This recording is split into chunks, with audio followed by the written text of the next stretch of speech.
is meant for the absorption and lower part is meant for secretion. So basically these structure, these are called intestinal crypt, right? They are a pit-like structure. They are called intestinal crypt. And I told you that they are also known as the crypt of lubricant. So the question have been asked that what what is secreted from the crypt of lubricant, or what are the where the crypt of lubricant are found? That kind of the question. So in the crypt of lubricant, so this complete structure is known as intestinal crypt or crypt of lubricant. The lower part of the crypt of the lubricant is made up of Brunner's gland. There are some cells which are called glandular epithelial cells. These glandular epithelial cells, which make the Brunner gland, they are basically called Brunner gland. They secrete mucus and enzyme. This combination of mucus and enzyme is known as succus entericus, right? So what is the pH of this succus entericus? 7.8, right?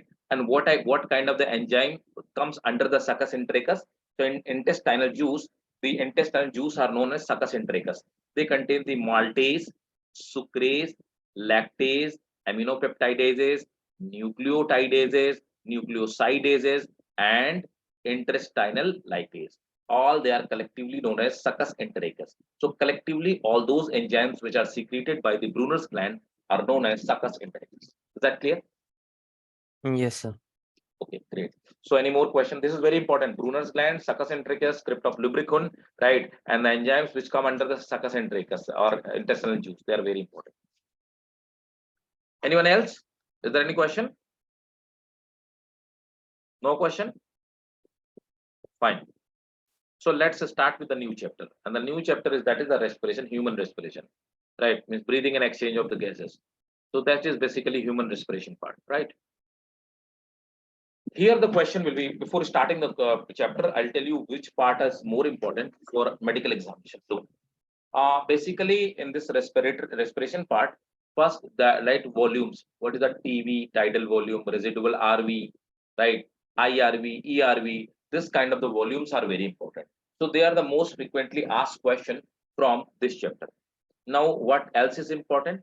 Other thing which is important, that is the other than volumes, the important thing, that is the transportation of the carbon dioxide, right? Like what is the uh, how it is transported in the form of the carbonate ion and all that, right? We'll discuss in detail, right? That chloride shift, what is the chloride shift, is the question I have seen from the chloride shift, right? So transportation of the carbon dioxide. Then sometimes the diseases which are like silicosis, asbestosis, these have been asked. And the most important, most frequently asked question is that volumes, right? So this is the important area. So small chapter. So let's start with this chapter. Respiratory organ. So this is the human respiratory organ. So above to this diaphragm. So diaphragm is a muscular structure. It is a curtain-like structure. It divides the digestive system from the respiratory system. So look, the respiratory system is present in the thoracic cavity. Where the respiratory system is situated, we call it thoracic cavity. And where the this digestive system is situated, this is called abdominal cavity. So abdominal cavity and thoracic cavity is divided by some muscular curtain that is called diaphragm. Diaphragm is some convex shape, a curvature structure. Look, this pipe is called windpipe or trachea, right? This is made up of cartilage, and basically they are incomplete cartilage. So this is not complete from the backside, right? So this is incomplete rings. It is made up of incomplete ring, right? But it is made up of cartilage. Trachea get divided into two parts, left and right bronchus, right? Then these bronchus get converted into small pipeline that is called bronchi, right? Then bronchioles, right? And these lungs remain surrounded by membrane that is called pleura. Pleura is basically a double layer structure, inner pleura and outer pleura. This is outer pleura, this is inner pleura. So pleura is a membrane which is made up of epithelium. It's surround layer and it's protective layer. Between the pleura, there is pleural fluid, right? Pleural fluid. So it protects the lungs from the jugs. It protects the lungs from the uh, injury and all that, right? Now the lower side of the lungs, there is a diaphragm, So it keep on moving. It's a muscular part. And at the end of bronchiole, there is a balloon-like structure, and this balloon-like structure is known as alveoli. Alveoli is meant for the exchange of the gases, right? They are meant for the exchange of the gases.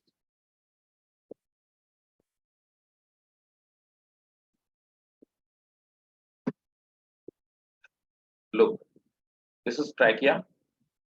Now again, the same structure. You can see now here one more additional thing is that the right side of the lungs, it have the three lobes. The right lobe, there are three lobes, right?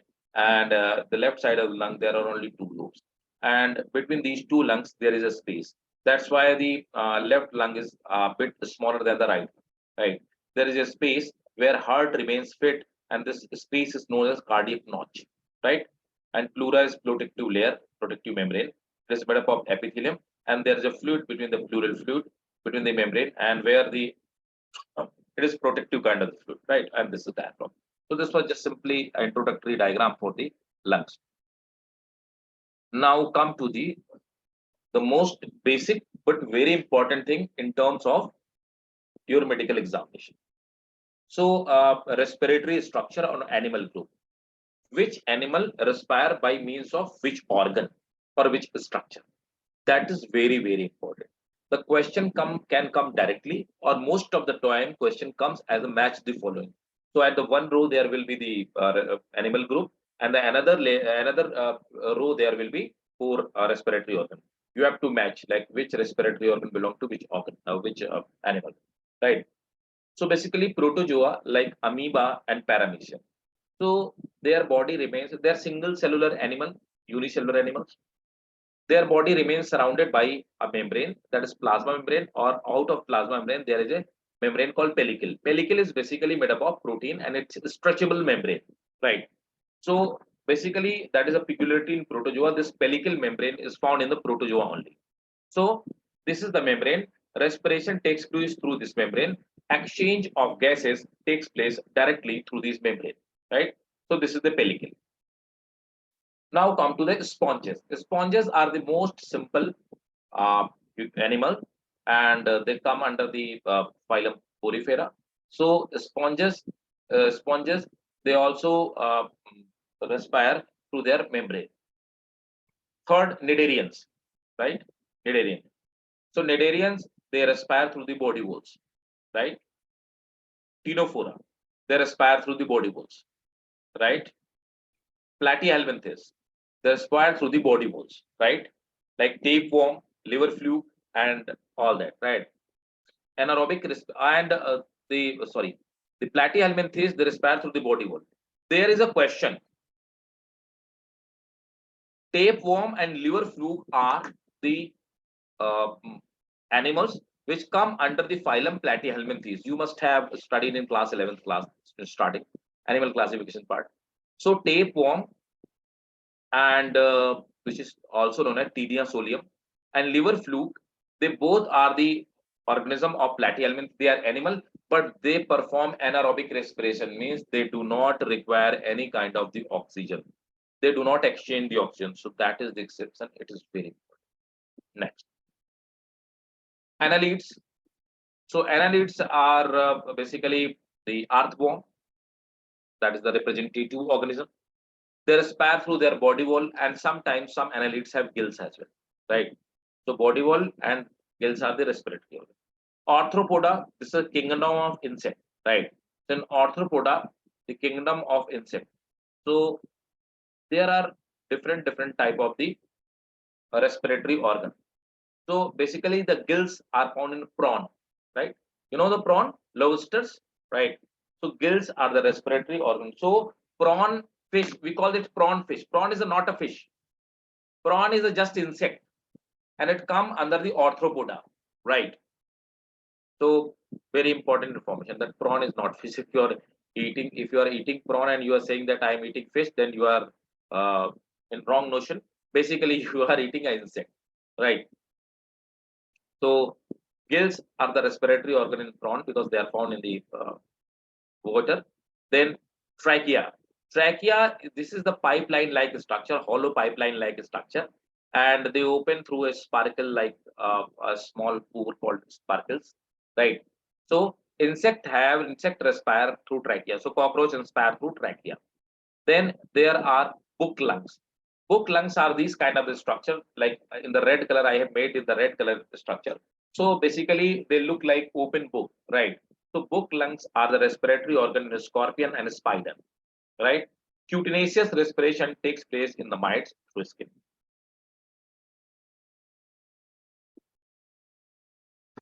Molluscans, they respire through the gills and pulmonary sac, right? Pulmonary sac is something lung-like structure, lungs-like structure. So molluscans either if they are living in the water, they respire through the gills, and sometime in the land they respire through pulmonary sac. Echinodermata means a starfish, and is, in molluscans, basically the pila is the representative organism. Echinodermata, the respiratory organ is tube feet or water canal system, right? That is found. So I have made the diagram of tube feet like this is a starfish. There is some pipeline like green color structure. There is a pipeline, and this is the enlargement of the pipeline. These structures are known as tube feet or water canal system, right? So this is meant for the respiration. In chordata, the fishes have gills. Amphibian have skin and lungs as a respiratory organ. Reptile, birds, and mammals, they respire through skin and lungs. So these are the respiratory organs. This is simple. Hope it should be clear to all of you, but you need to remember it. You can get question from here. Clear? Safula? Farat? Yes, sir. Any question? Any doubt in all these kind of the respiratory organ? If you want to know, then I'll explain you. Fine. So if you know all, then let's move to the, but remember you have to cram all this.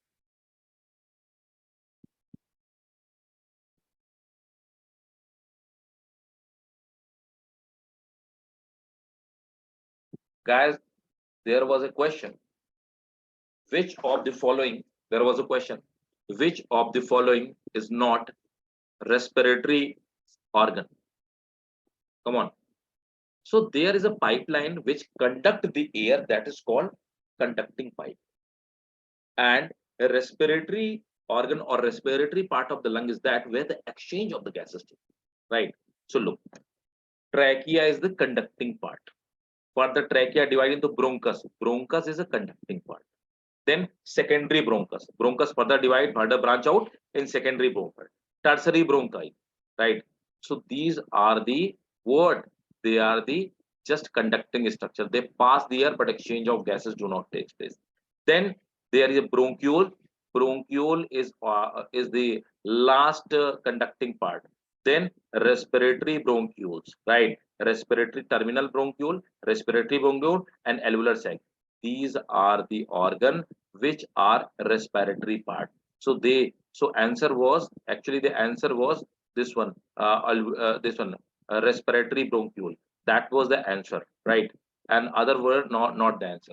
So I have seen that kind of the question. So you have to remember only those part, sequence of those part which are the underlined only, right? So almost all are underlined.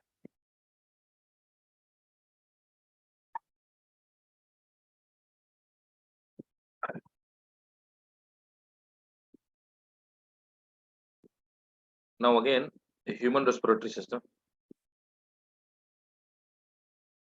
Look. So this is the nostril. These opening are known as the nostril. Inside the nostril, there is a nasal cavity, right? And there is a nasal cavity, right? And below the nasal cavity. So look, one more important thing which I want to let you know here, this one. This pharynx is the part where the respiratory and this one, respiratory and digestive tract, they matches with each other, right?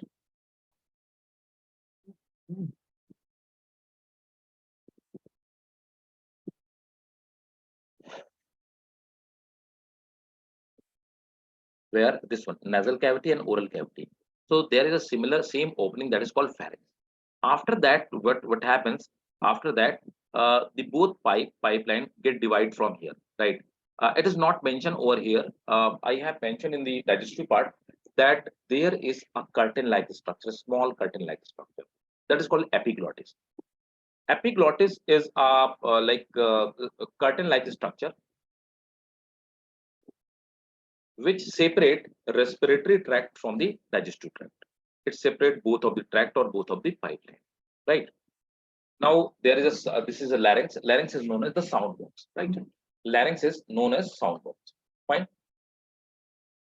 Larynx have two pair of the membrane.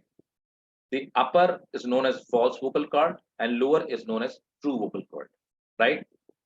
So larynx have two parts, false vocal cord and true vocal cord. So larynx have two pair of membrane. That you need to remember. This question I've been asked. True vocal cord. So what is the true? Basically, the true vocal cord is responsible for production of the sound. With the help of true vocal cord, means lower one, we are able to speak, right? Okay.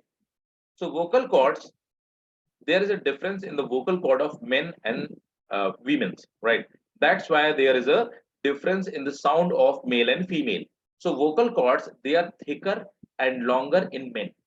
That's why the sound is loud, right? So vocal cords are thicker and larger in men. That's why the sound is, it have low frequency and it's loud. The vocal cord is thin and small in women. That's why the sound is sharper, shrilling, and it have more frequency, right? So this was the larynx is known as the sound box, right? There is a sound box in some birds, right? Birds have also their own larynx, right? We don't call that larynx, and it help in the production of the sound.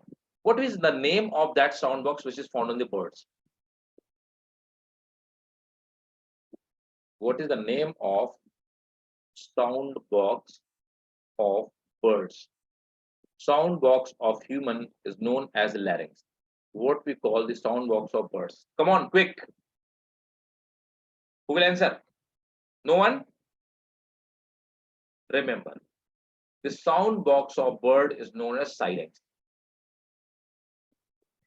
Like parrot can speak the language of human.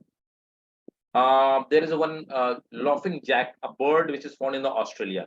It can copy the human as it is, right? It is sometimes people get feared, right? Sometimes what happened in the Australia, laughing jack can create 12 different kind of sound. So we call it laughing jack. It sometimes it appears that if you are going in there some on the way and nobody's over there, the laughing jack will laugh like that. It appears that some joker is laughing, right? So that kind of the sound it produces. And second, suppose that you two people are talking, so they will copy you immediately. They are better copycat kind of the organism than this parrot, right? So this bird is found. So these birds which can copy the humans, like parrot, you must have seen there are a number of the people who train the parrot and they speak like a human. So parrot and all that. So these kind of the bird, all those birds which are the singing, they have a sound box like human. That's why they can speak like human. So those sound box are known as the syrinx, right? But human, they have the larynx, and larynx is made up of two pair of the vocal cords, right? Now after the larynx, there is a trachea. Trachea is made up of cartilage. And what type of the cartilage? What is the name of that? That is the question for medical examination. I have made a star over here. It is made up of trachea is, or windpipe is made up of hyaline cartilage. And hyaline cartilage is a transparent kind of the cartilage. Remember that. Then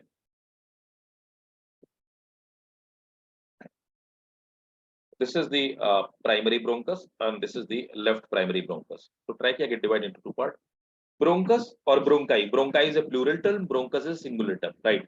This is this kind of the pipe, and this pipe, the inner, it is made up of ciliary epithelium, right? Means it have cilia-like structure, hair-like structure, right? Ciliary epithelium. The wall of mucus, secrete wall of the trachea, it secrete the mucus and lysozyme. Mucus is a gel-like substance. It keep our trachea moist, first thing, and the second thing, what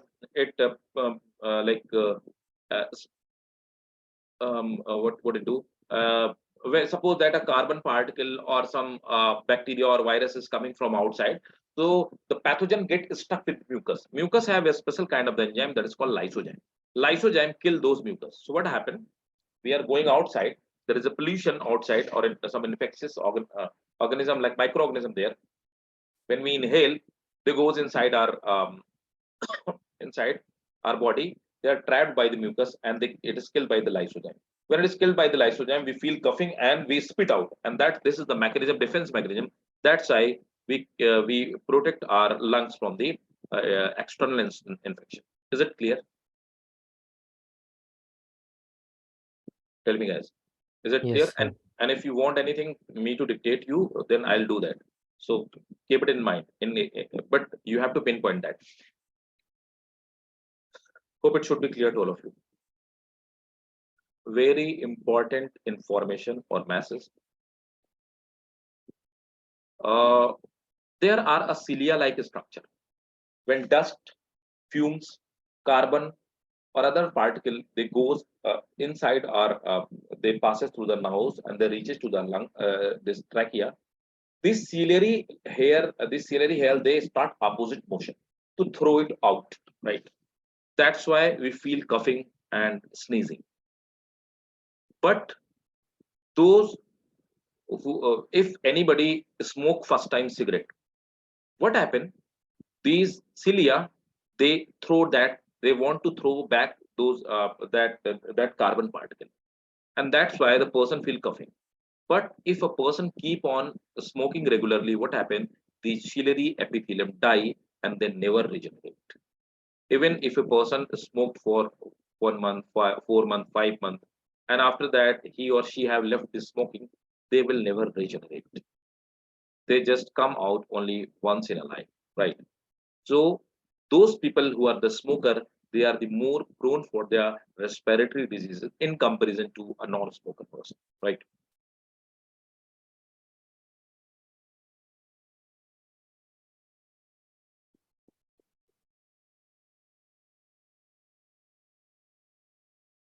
Now the most important thing which I told you, that they are the most frequently asked question.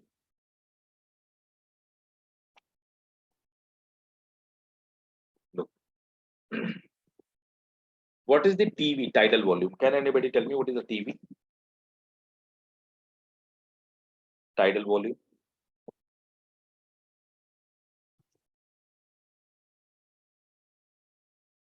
No one responds this batch. This is, by the way, this is older batch. You know, the previous batch which I was teaching, number of student response.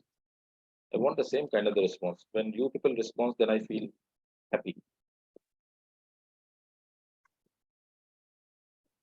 So tidal volume. Look, I'm teaching you. You are studying. You are at your home, and we both are breathing, right? So while breathing, we are taking air inside and taking out air outside, right? Means we are inhaling and exhaling. So when we are exhaling, we both are inhaling, exhaling. We are taking 500 ml of oxygen inside and 500 ml, so not, I'm sorry, not oxygen, 500 ml air inside and 500 ml outside, right? So the amount of this amount is called tidal volume, right? Normal respiratory volume, right? So this is 500 ml in one time. Approximately, we inhale and exhale 6,000 ml, means 6 liter, to 18,000 ml, means 18 liter air per minute, right? This is called tidal volume. So I think I should write it. The amount, the amount of air, the amount of air expired or inspired, right? Or inspired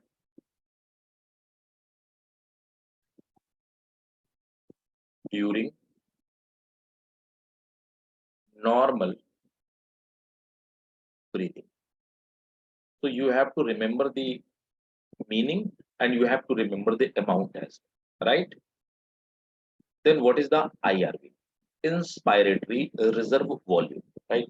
So what is the IRV, right? Suppose that normally I'm inspiring. So First is IRV, inspiratory reservoir. I'm just taking the 500. After 500 ml, the more air I am taking forcefully, the amount of air that I have taken more air as a forcefully, that is called IRV, inspiratory reserve volume, right? So this is the 2500 to 3000 ml in a human, right? This is called IRV, right? So what is the IRV? Additional amount of the air, additional amount of the air inspired inspired by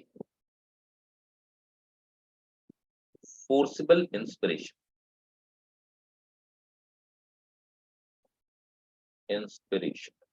right? So this is called IRV.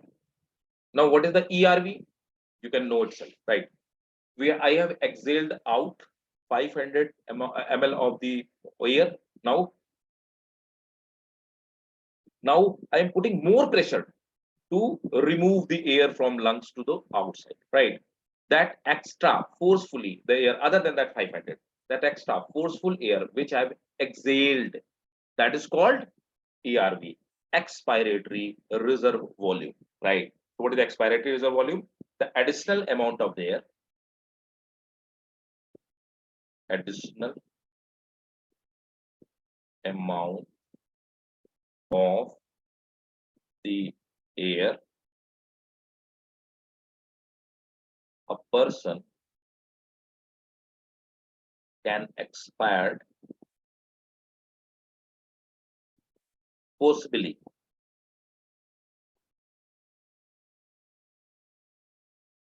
right?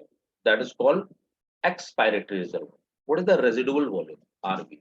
Residual volume, that is the volume which can never be removed from the lungs. Means this is the amount of the air which can never come. It always remains. Whatever the pressure you create to release the gas to expire forcefully, right? It never come out, right? So it remain in the lungs even after forcible expiration. Amount which remain in lungs even after forcible expiration, right? So that is 1100 to 1200 ml of the air which can never be removed from the lungs. It always remains lung. If it will be removed from the lungs, the lungs will get stuck and the person will die, right? So this is called, and when like there is a time duration when you are breathe out, then you are breathing in. During this duration, this amount maintain the body mechanism or body physical. Is that clear or not? Tell me, guys. Is it clear? You will get the question from here. This is the most frequently asked part of the human respiration. Tell me if it's not clear. If any heading is not clear, I'll explain for you again. But you have to remember it. Anyhow, go through with it and let me have a water. Go through with it and let me know.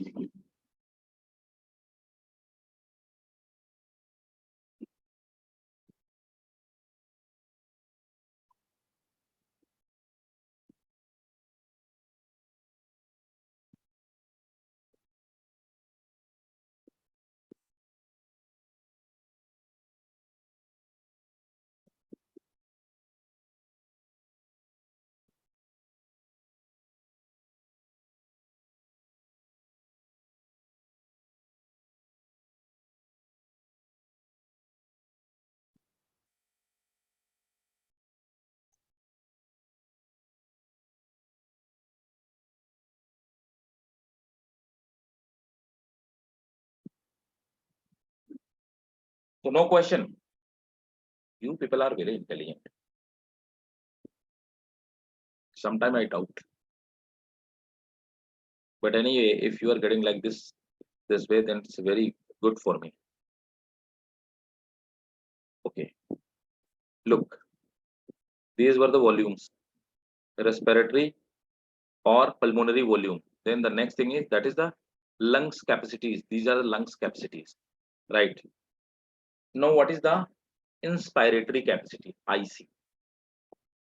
So what is the inspiratory capacity? Look, IC is that is the tidal volume. Tidal volume means that 500 ml, and inspiratory reserve volume, right? Which further can be inspired. So IC is equal to TV plus IR. Is that clear? So what was, how much was the TV? So what is the amount of IC? TV, how much TV was there? 500 ml, 500. right? And what is the IRV? I think 2500 to 3000 ml. Inspiratory reserve volume. IRV 25 to 3000. Yes, 25 to 3000. So let's take 2500 to 3000. So what can be IC? IC can be 3000 to 3500. Clear? Right? That's Yes. how we can calculate. That is inspiratory capacity. Means the amount of the air you can inspire in. Right? Now expiratory capacity. What is your capacity to expel the air? Your capacity to expel the air. Now same thing. EC is equal to tidal volume. So again, EC is equal to tidal volume. What is the tidal volume? We can expel out only 500 ml plus expiratory reserve volume 1000 to 1100 ml. 1100 to 1200, I think. That should be yes. What is the ERV? 1000 to 1100. Yes, 1000 to 1100. So look, here you need to remember 1000 to 1100. So what can be EC? EC can be 1500 ml to 16,000. This is the maximum air which you can expire out, right? 1500 means 1.5 liter in one go, right? Not per minute, in one go, right? Functional residual capacity, FRC. That is residual volume plus expiratory reserve volume, ERV, right? So just we have calculated what is the residual volume. How was the residual volume was there? Come on, the 1100 to 1200 ml that you cannot remove from your lungs plus expiratory reserve volume, ERV. So how was ERV? ERV was 1000 to 1100, right? This will be FRC, functional residual cap volume or functional residual capacity, FRC. Is it clear or not? Tell me. Keep on telling me. Yes, sir. Very good. What is the vital capacity? In vital capacity, we remove just residual volume. Residual volume, the amount of the air that you cannot remove, right? So total lungs capacity, that is the 3400 to 4800, right? So after removing this residual volume, RV, that is the 1100 to 1200. So actually this can be 3400 ml to 4800 ml, right? So it depends on the age, sex and volume of the air. But remember, the you cannot count, you cannot refer it for the Usain Bolt, right? Or any athlete which is the best runner, right? Because their vital capacity may be double of this. Their heart size may be double of us. Their lung size can be double of us. So athlete have generally more capacity than we are talking here. We are talking about the normal people, right? Last but not the least, that is the TLC, total lungs capacity, means the total amount of air which can hold, which a lung can hold.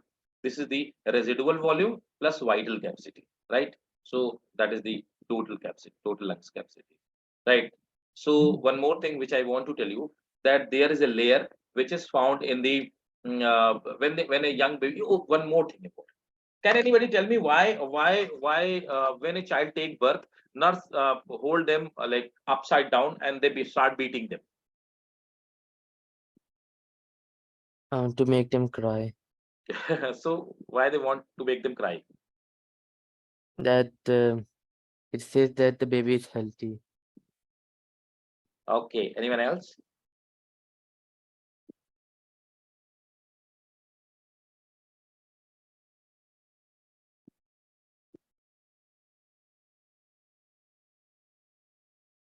No one? Look, their lungs remains stuck, right? There is a layer which is called lecithin. Lecithin is a layer. It is made up of mucus-like layer, right? It is found in a young one. If this layer is not there, the baby will not be able to respire, right? And he or she may die, right? And then what doctor do? Doctor keep like doctor put them immediately. Sometimes this layer do not develop, and this alveoli remains stuck. And even after beating, the uh, baby struggle for respiration. Then they put the baby in artificial respiration immediately, right? But normally the babies have this layer, right? When they beat, the baby cry. When it cry, it suck the large amount of the air inside, and what happened? These alveoli swell, right? So that these alveoli which are stuck, they start swelling. So alveoli get swell. When alveoli get swell, then this lecithin layer get tightened and it swell the alveoli, right? So that baby could respire. That's why they beat, so that the baby could respire, and their lungs get open, because inside before that time it was respiring from the mother itself, right? Its lungs were not functional, so lungs become functional. That's why they, what they do, they hold the baby upside down and they pat it, right? So this is the reason. Got it? And that's why doctor is saying Yes, that sir. crying of a baby is very important when take birth, because if it will not cry, it will not take the air in that much forcefully, and the lungs will not open properly. So tell me honestly, I'm asking to everyone, Farhat, Hiba, Ellen, Alexander, Hanifa, Mamuna, is that clear? Whatever we have discussed, lung capacity and the respiratory volumes, because they are the very important, and you will get question from it. That is for sure. If you'll miss it, you will miss the question. Clear? Yes, sir. Yes, sir. Yes, sir. Very good. Very good.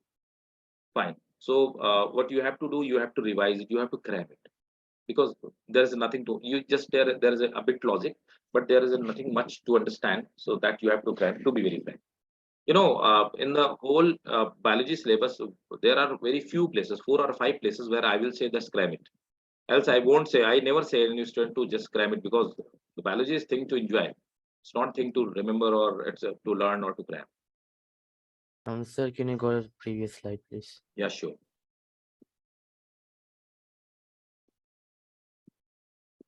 If you want, you can take this screenshot.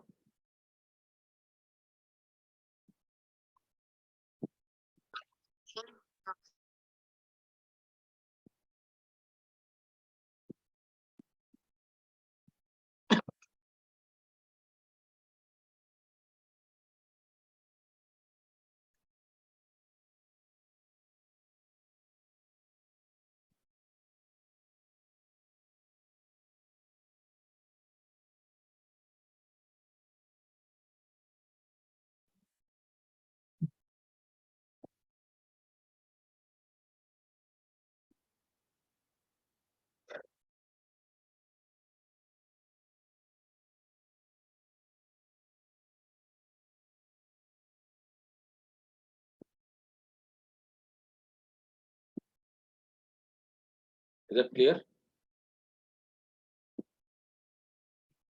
Fine. So let's go ahead. Step of respiration.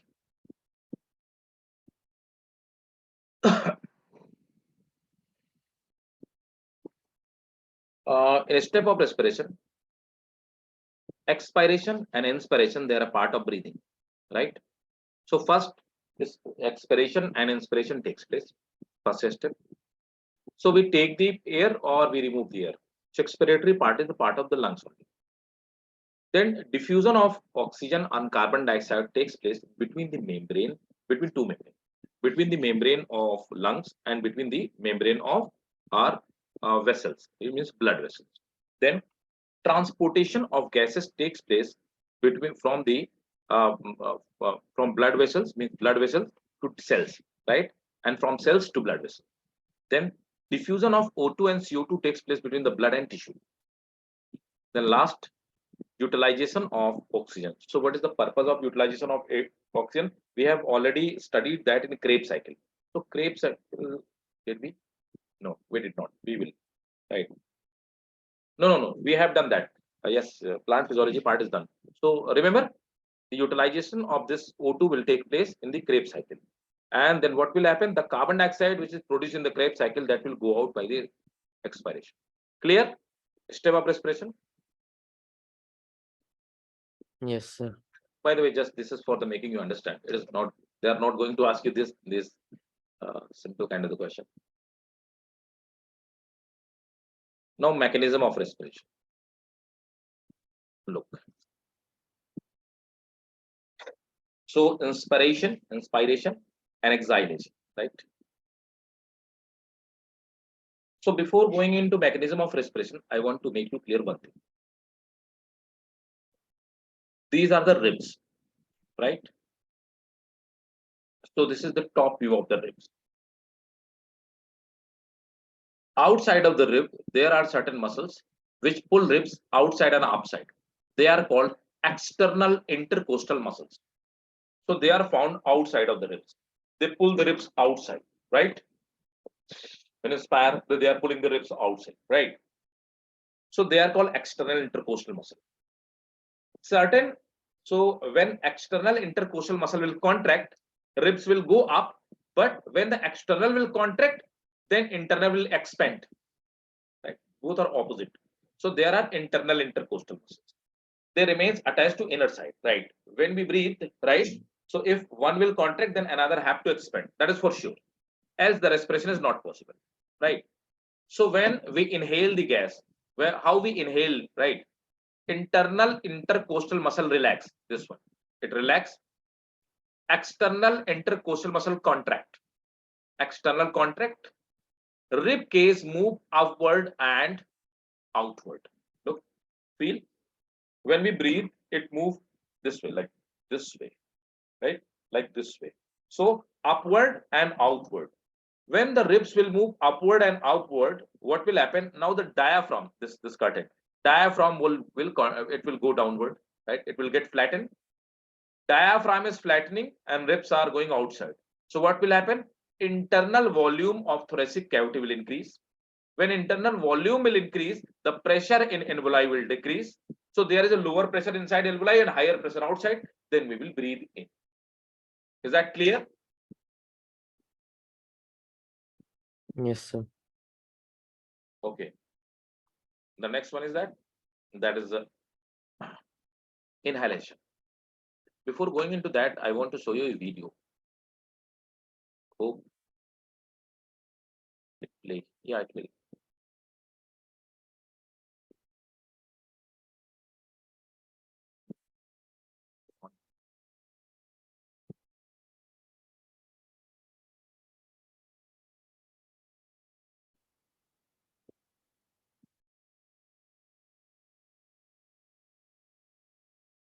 Look, this is the mechanism of intercostal muscles. This is the diaphragm, right? That's how the respiration takes place. This is the diaphragm.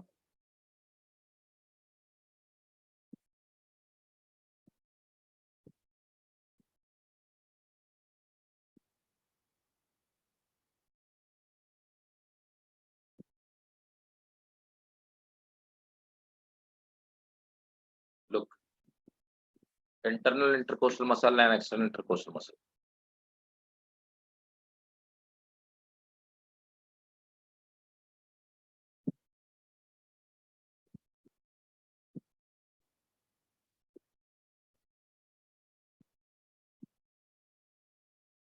Look.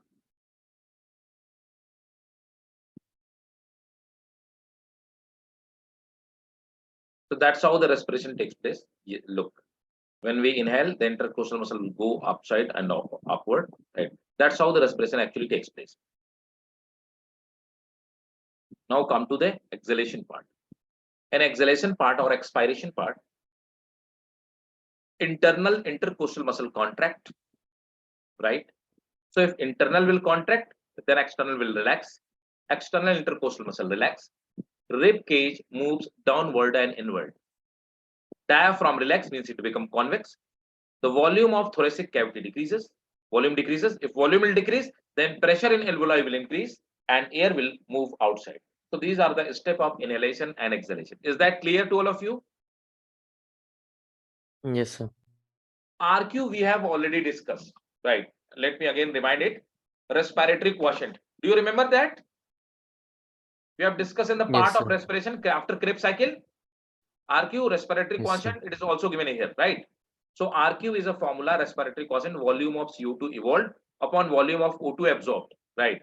So glucose for 1, fat for 0.7 and protein for 0.9, and organic acid it will be more than 1, 1.3 to 1.4, right? And I have already said you that you have to remember the RQ respiratory quotient, right? RQ of glucose, fat, protein, organic, all have been asked already, and they can come as a normal question.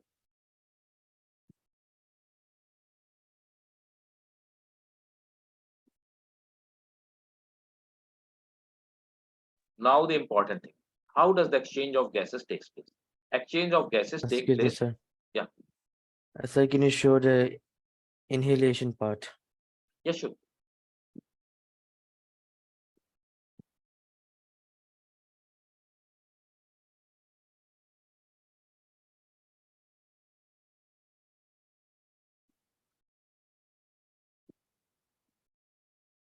Yes, sir, done. Okay.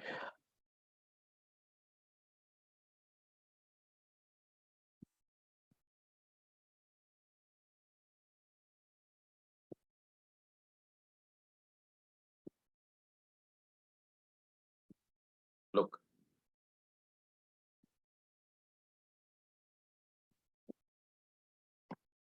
So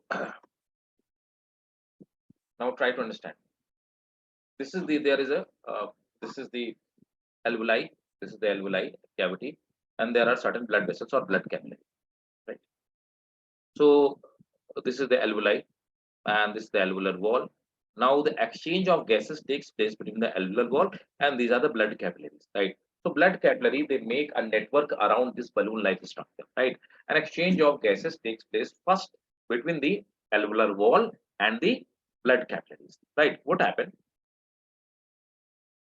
Look, the carbon dioxide is taken, but carbon dioxide comes from their tissue part, and they have the higher concentration of carbon dioxide. So, and there is a lower concentration of carbon dioxide in air, which is present inside alveoli. So, carbon dioxide will move from its higher concentration to lower concentration, mean it's higher pressure to lower pressure. So, it will move out from the blood to the alveoli, right? Then what will happen? The oxygen concentration is higher in alveoli, and this is lower in the blood. So, what will happen? Oxygen will diffuse from the alveoli to the blood capillaries. That's how the exchange of the gases takes place. Let's discuss this thing in detail in anatomical. I have made diagram by myself, and let me explain it for you. That you need to understand. This is the alveoli, right? And these are the blood capillaries, right?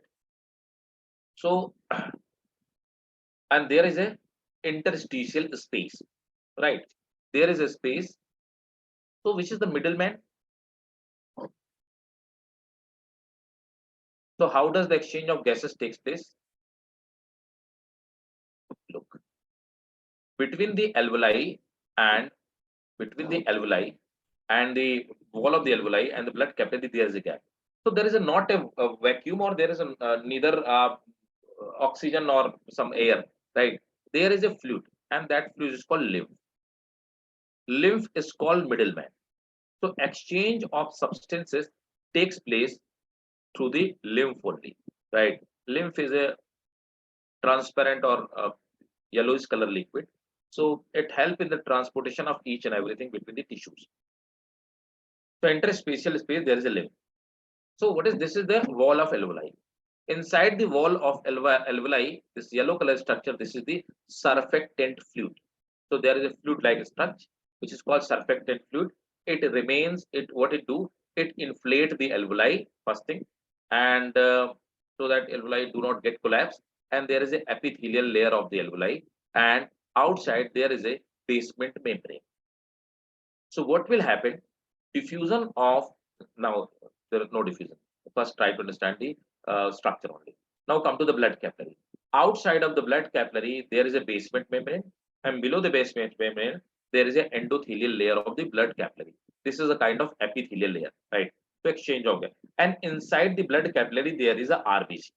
Look, now the partial pressure of oxygen is 104 mmHg in alveoli, and partial pressure of oxygen in RBC is 94.5 mmHg. So partial pressure of oxygen is more in alveoli and less in RBC. So oxygen will diffuse from alveoli to RBC, right? Oxygen will diffuse. Now what will happen? The partial pressure of carbon dioxide is less in RBC, and it is more in RBC and less in, that is alveoli. So that is 40 mmHg in alveoli and 45 mmHg in RBC. So what will happen? Diffusion of carbon dioxide will take place from RBC to the alveoli. That's how the diffusion of gases takes place between the alveoli and blood capillary wall, between the alveolar wall and the blood. Tell me, is that clear or not? This is the best explanation which I have tried to represent, and you have to remember that. This is all diagram. So what does lymph try to do here? Lymph is actually everywhere in between the tissue. Blood do not take directly anything. Neither blood take directly anything, nor blood deliver directly anything. So always between the tissues and between the blood capillary, there is a liquid called lymph. Lymph work as a middleman. It helps in the exchange of substances. Got it? Okay, sir.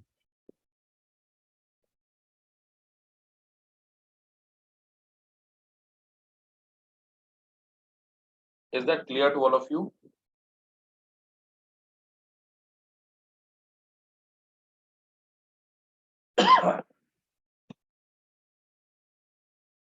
Is that clear? Yes. Yes, sir. Very good. Now come to the next concept.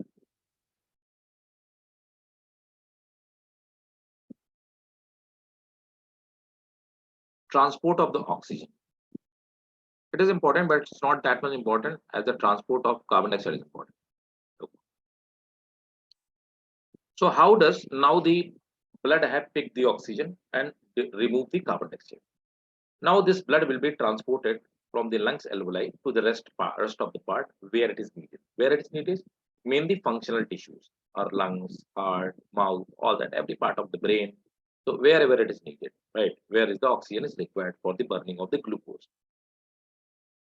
Now this 97% of the uh, oxygen, it will be carried by the hemoglobin. So oxygen will make a bond with hemoglobin. Hemoglobin, you all know, that is a blood red color compound which is found inside the RBC. It is made up of two things. Hemoglobin, that symbol is Hb. It is made up of two things: iron plus globin protein, right? So iron plus globin protein, they make a compound that is called hemoglobin, right? Now 97% of oxygen is transported through hemoglobin. Oxygen make a bond with the hemoglobin, right? Uh, and this is called oxyhemoglobin, HbO2. When it will reach to the tissues, it will release the oxygen, and again hemoglobin will come back, right? So 97% of the hemoglobin is transported in the form 97% of the oxygen is transported through hemoglobin. Now rest of the 3% remains dissolved with the blood plasma. So blood is made up of two things: blood capsules and plasma. 3% get dissolved in the blood plasma and it is transported in the dissolved form, right? That is the transportation of oxygen. That's how it takes place. 15 gram of hemoglobin can transport 15 gram of hemoglobin is found in 100 ml of the blood. So 100 ml of the blood, it have 15 gram hemoglobin. Now 1 gram of hemoglobin can transport 1.34 ml of oxygen. So 100 ml of blood, 100 ml of blood means 15 gram of hemoglobin. 100 ml of blood, that will carry 19.4 ml of oxygen, right? So you have to remember this one. You have to remember the data as well. Clear? It's very simple. transport of the oxygen. Hope it should be clear to all of you.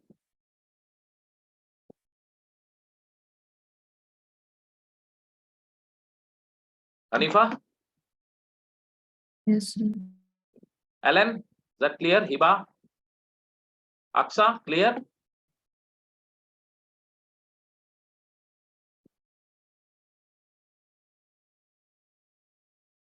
Now the most important thing, which is really very important for your exam, that is transport of CO2. It is a bit complex, not that much complex, easy to understand, but it's not that simple like the transport of the oxygen. 7% of CO2. So the solubility of, first important question, solubility of CO2 is more than oxygen. So carbon dioxide is more soluble in the blood than the oxygen, right? I have made the solubility sequence. What is the solubility sequence? The carbon dioxide is maximum soluble, then oxygen, then nitrogen. That is a sequence that you need to remember, right? So solubility of oxygen, carbon dioxide is more than oxygen, right?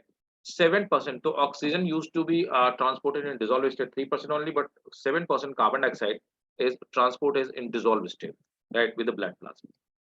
70% of CO2 is transported in the form of bicarbonate ion, and 23% make a bond with hemoglobin and called carboxyhemoglobin form. So hemoglobin can make a bond with oxygen as well as the carbon dioxide. It depends on the concentration, right? If the carbon dioxide concentration is more, that will make the bond with the CO2. If oxygen concentration is more, it will make bond with the oxygen, right? So it make the bond of both of that, right? Now, what is the bicarbonate ion? Carbon dioxide, when goes inside the RBC, it react with the water which is present inside the protoplasm. In presence of carbonic anhydrase, this enzyme is important. The enzyme have been asked as a question.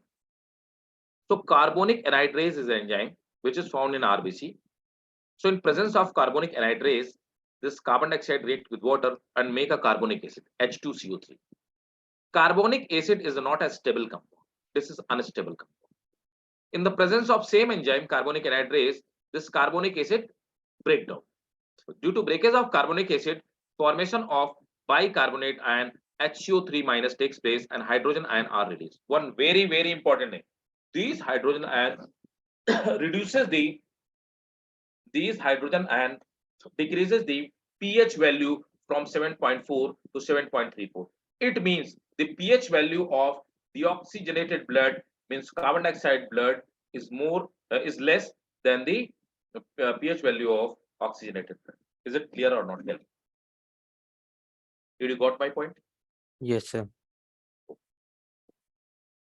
If you want, you can write it down. The hydrogen ion, let me write. Hydrogen ion decreases the pH, hence the oxygenated blood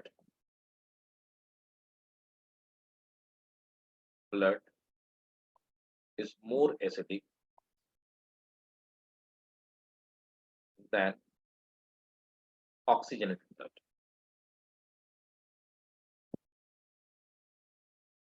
Right? So, like, now there is a one concept, what is the chloride shift, right? So that's how you have to remember the percentage, right? And what is the chloride shift? That is a concept.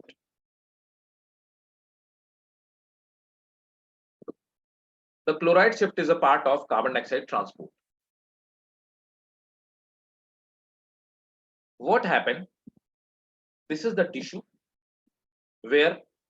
which have to deliver the carbon dioxide and it want to take the oxygen, right?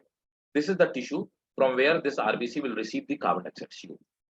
The tissue or cell body, it have higher concentration of oxygen, right? CO2, high concentration of, right? So CO2 will diffuse into lymph because lymph is the middleman. That will diffuse into the epithelial cell and reaches to RBC. When CO2 will enter inside the RBC, guys, I want your 100% focus over here. When CO2 will enter inside the RBC, what will happen? I already told CO2 will make a bond with the water and will make carbonic acid. In the presence of which enzyme? Come on, tell me. Carbonic anhydrase. Very good, excellent. In the presence of carbonic anhydrase. So CO2 will make a bond with the water in presence of carbonic anhydrase.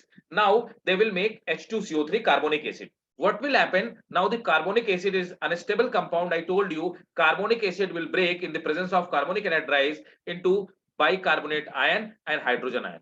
Now what will happen? Extra bicarbonate ion means 70% bicarbonate ion will be thrown out. Right? They will go out of the RBC. They will reach to the blood plasma. And in return, this is the antipode. 70% carbonic ion will go out, and they will dissolve in the blood plasma. And in return, the chloride ion will come inside. This hydrogen ion will make bond with hemoglobin. It will make HB, HHB, right? Yeah, H2B, you can say. Right. Now, what will happen when chloride ion will come inside? The cell will swell. They will increase its size. The cell size means RBC, means carp cells. RBC size will increase. Right. This process is called chloride shift or hamburger phenomena. The hamburger phenomena and chloride shift both have been asked as a question.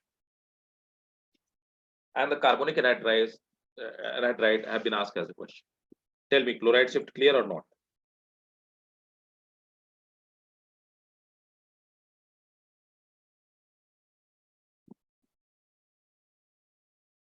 Is that clear? Yes, sir.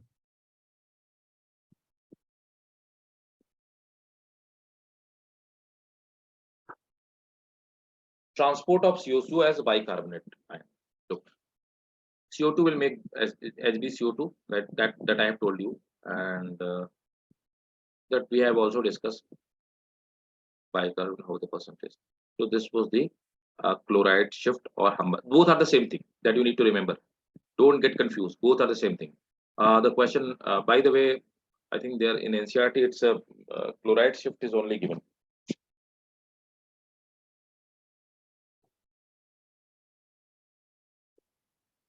Even the diagram is not there. They have not mentioned explicitly, right? So you have to remember that it's not there in NCERT that clearly. It's just they have mentioned it. Now a release of CO2.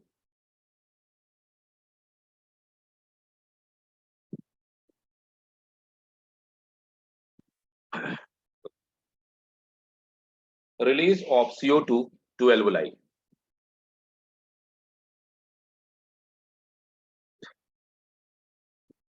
Now what will happen? How the CO2 will be released when it will reach to the now the RBC have taken the carbon dioxide from tissue.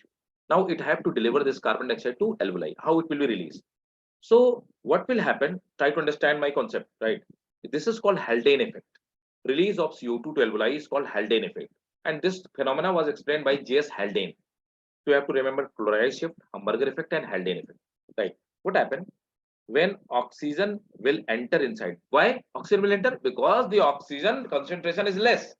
Its pressure is 95 mmHg here, and it's 104 mmHg in alveoli. So obviously, oxygen will diffuse from the alveoli to the RBC. What will happen when oxygen will enter?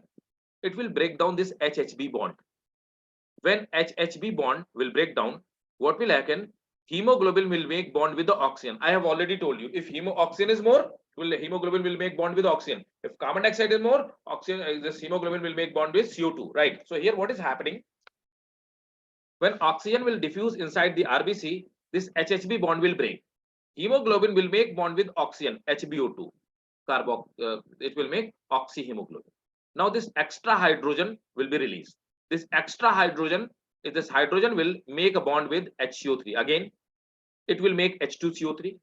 When hydrogen ion will be released, this chloride ion will go out and carbonate ion will come back. Reverse of the previous phenomena, right? Reverse of the chloride shift will take place. Now this chloride ion will go out and this bicarbonate ion will come in, and this bicarbonate ion will make the H2CO3. H2CO3 in presence of carbonic anhydrase, it will break down into H2O and CO2, and the CO2 will go to the alveoli. That's how the exchange of carbon dioxide takes place between the RBC and alveoli. Go through with it and tell me if you have any doubt.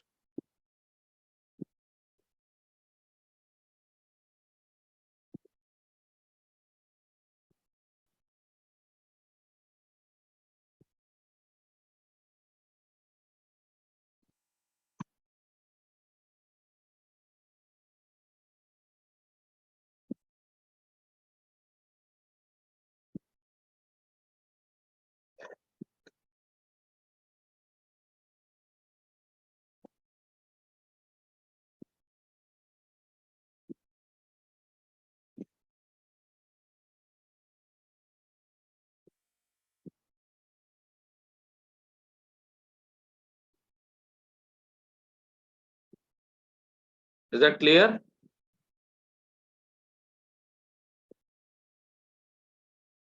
Saifullah, Hanifa, clear? Yes, Iba? sir. Okay, fine. So now come to the disorder. Disorders are very important, but they are very simple. There is a disorder, hypoxia. Oxygen shortage in tissue is called hypoxia. That have been asked already. Anoxia. Absence of O2 in tissue is called anoxia. Asthma. What is happening in asthma when because of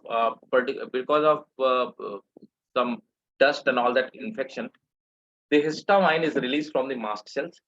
It causes the inflammation in the bronchi and bronchioles, and result of this coughing, sneezing, and mucus clog takes place. This is called asthma.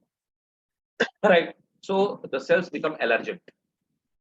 The person become allergent to the number of the things. This is called asthma. Hypoxia and anoxia both have been asked.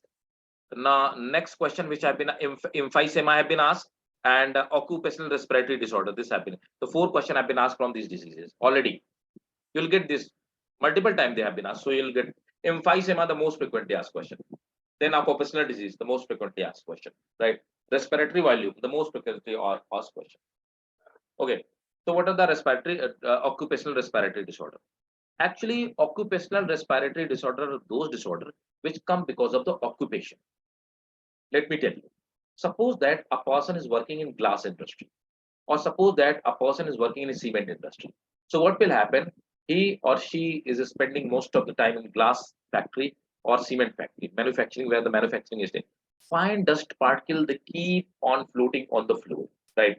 You cannot stop those particles. What will happen? Those particles will go inside your nose. When those particles will go inside your nose, they will get stuck with the lungs, and they causes the infection inside the lungs, and the disease is called silicosis, right? Because the disease have been caused by the, so most of some time, so respiratory occupational disease are those disease which causes or which takes place because of their occupation. So chronic exposure to like silica or asbestos, in silica factory and asbestos factory, they causes asbestosis, right, and silicosis. Proliferation of connective tissue takes place inside the lungs, and example is silicosis and asbestosis. So I have told you that what is the silicosis, and the same thing with the asbestosis. Pneumonia. Basically, pneumonia takes place in small kids and sometime in the older one as well. And in pneumonia, this is a sort of infection. The infection infect the alveoli, right? And the name of the bacteria is Streptococcus pneumoniae. Streptococcus pneumoniae, we have discussed this bacteria in genetics part, in molecular genetic parts. You must remember that. Streptococcus pneumoniae that causes alveoli inflammation, right? And this is called pneumonia. Emphysema, cigarette smoking. The septa between this get collapse, right? The septa which are found between the alveoli, they get collapsed, and the breathing capacity decreases. That's why cigarette smoker, if he or she start running, they will, yeah, they will, their heart rate will increase, and they will just get exhausted easily because their tidal capacity, vital capacity that decreases because of the smoking. Why it decreases? Because of the collapsing of the septa. This is called emphysema. Tell me, is it clear? In case if you have doubt in any disease, ask me.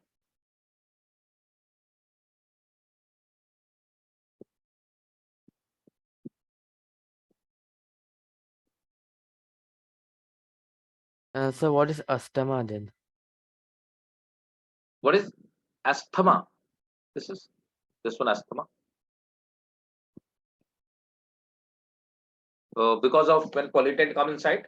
So there are, we have discussed this mast cells. Mast cell, they just release a component called histamine. The mast cell is also found in below our skin.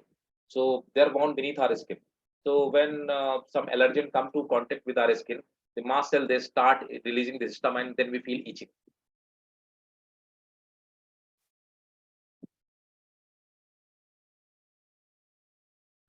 Tell me, guys. Sir, can you scroll down, please?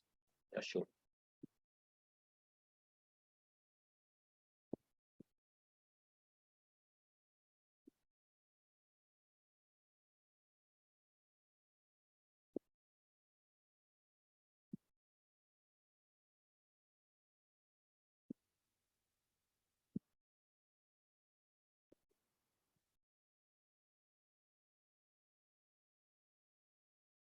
Clear?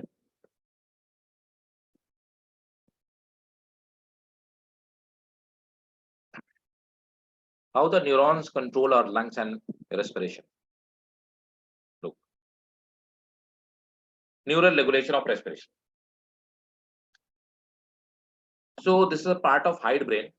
Upper part is called pons and lower part is called medulla. Pons is this swollen part and lower part is medulla. From pons and medulla, the two nerves come out. Nerve impulse trigger the contraction of muscles, right?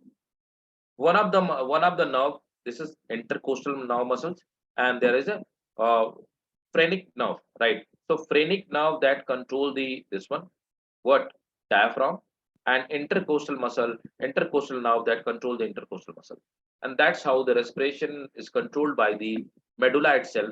And medulla have a breathing control center.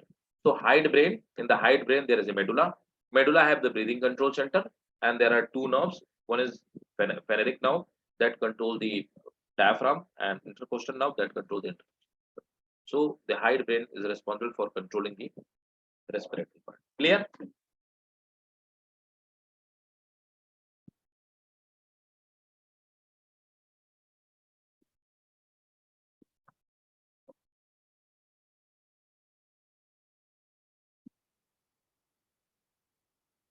So not important. So that's it. Neural cycle here. Tell me, guys, go through with the complete chapter. We have covered the human respiration part. In case if you have doubt in next 2 minutes, please tell me. If you have any doubt in any heading, in any concept, in any part, please let me know. You have just next 2 minutes.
So hope it is clear to all of you, right? So the next part is that is the body fluid and circulation.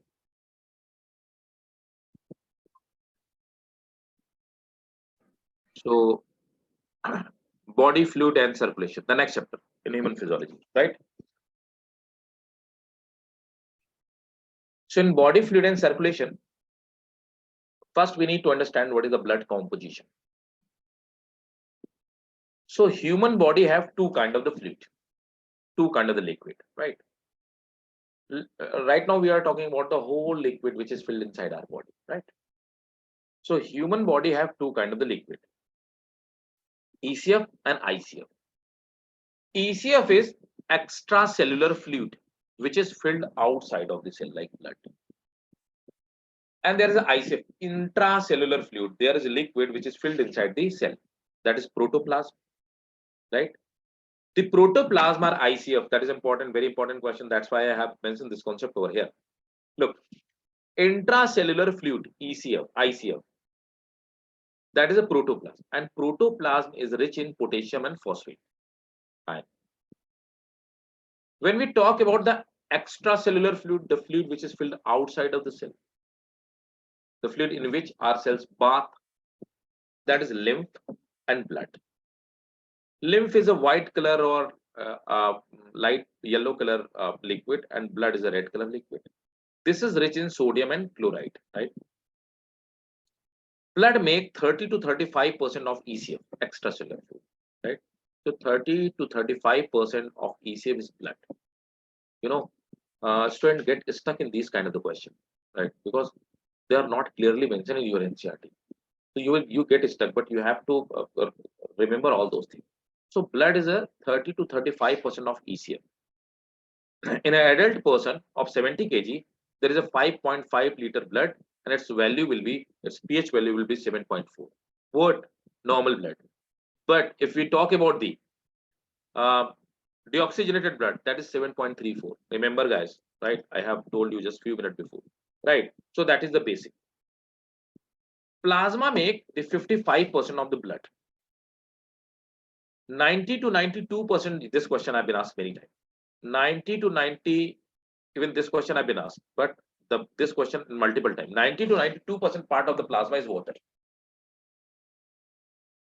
It is made up of mineral, nutrient, and protein. 6 to 8% of protein is 6 to 8% of plasma is made up of protein, right? What are the major protein? Globulin and albumin. Globulin and albumin. Albumin is the protein that you need to remember. Very, very important. Albumin is the protein that maintain the pH value of blood, that maintain the pH value of blood, right? It work as buffer solution. So what are the buffer solution?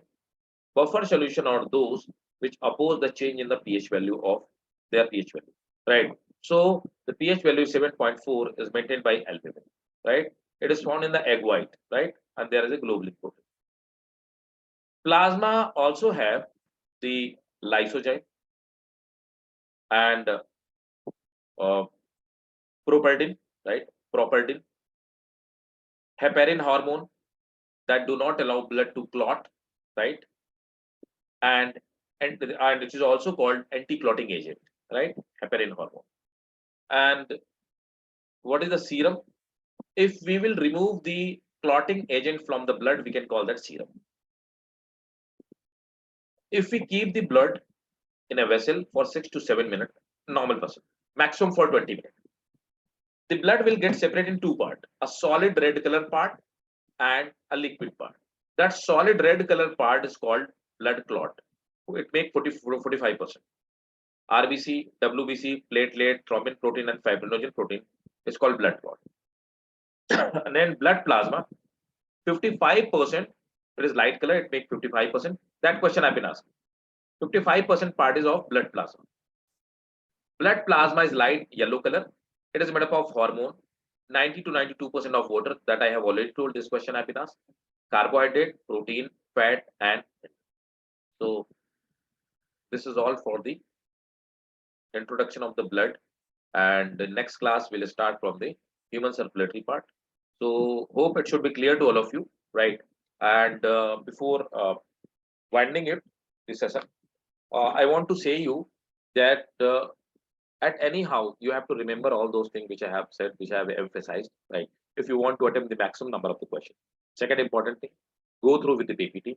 Again, I always say go through with the PPT, go through with your NCRT, and then solve the at least last 5-year question paper, mean 2018 onwards question paper, right?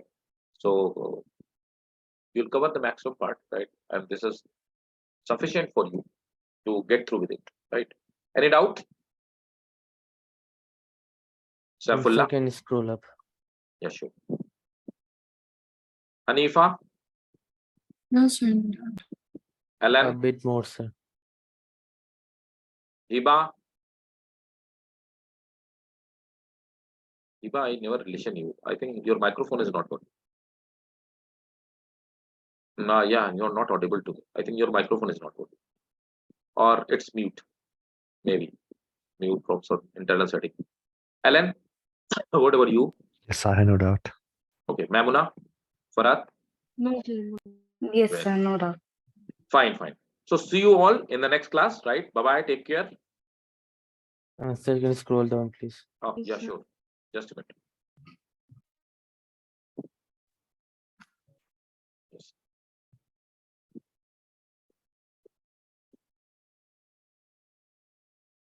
More? Yes, sir.